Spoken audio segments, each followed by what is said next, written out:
Napatay nga napulo katuig nga bata sa barangay Balabago-Haro nagpositibo sa COVID-19. Tatlo naman sa apat kakatapos ang pamilya sang 14 diyas nga lapsag sa Ibaras, Iloilo nga napatay kag nagpositibo sa COVID-19, nagpositibo man sa virus. Samtang napulo ka mga barangay sa syudad sa Iloilo nga may mataas nga kaso sa COVID-19, prioridad sa vaccination. Si Zen Kilantang nakatutok.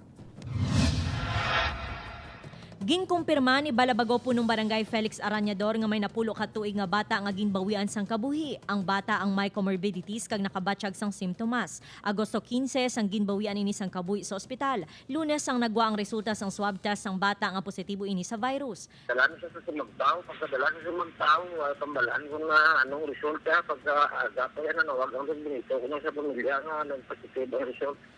Gilayon nga gin-quarantine ang tanan nga close contact sang bata. Dako naman nga palaligban sang pamilya kung sa di nakuha ang virus. Ilabi na nga wala nagahalubilo ang bata sa sagwa sang ilabalay. Samtang sa Ibaras, Iloilo, tatlo sa miyembro sang pamilya sang 14-day-old nga bata nga napatay kag nagpositibo sa virus, nagpositibo man sa COVID-19. Sa 103 nga close contact sang bata, 25 diri ang nagpositibo sa virus matapos gin swab test. Kahapon na records ng Department of Health Region 6 nga nagdangat sa 58 ka mga individual sa Western Visayas ang napatay bangod sang virus, 28 sa Iloilo City, 29 sa probinsya sang Aklan kag isa sa Capiz. Samtang natumod naman sang Iloilo City Government ang napulo ka mga barangay nga may manubo nga vaccination rate. Nagapanguna ang barangay Bacau, Mandurriao, ginasundan sang Magsaysay Village sa La Paz, Buhang Taft North, Navais, Dungansi, kag Pali Benedicto sa Mandurriao, Lubok Lapuz, San Pedro Haro, Lopez Hainan Norte La Paz kag barangay Tacas sa Haro.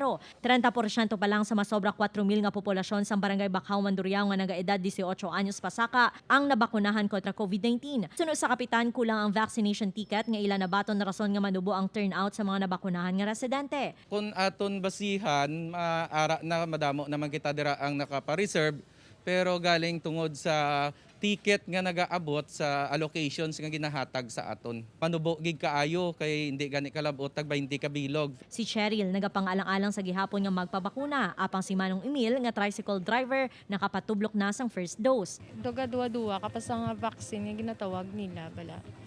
So base mapavaksin manggid siguro kung required na gid sang barangay bala. Kung hindi ang mapabakuna, kasi may nga malaktan ka. Sa subong may 4 ka active cases ang barangay. Ginapangabay sang barangay officials ang tanan nga mga residente nga magpabakuna kontra COVID-19 agud mapahagan-hagan ang pagdamo sang local transmission. Upod kay Romel Porquia, Zen Kilantang, One Western Visayas.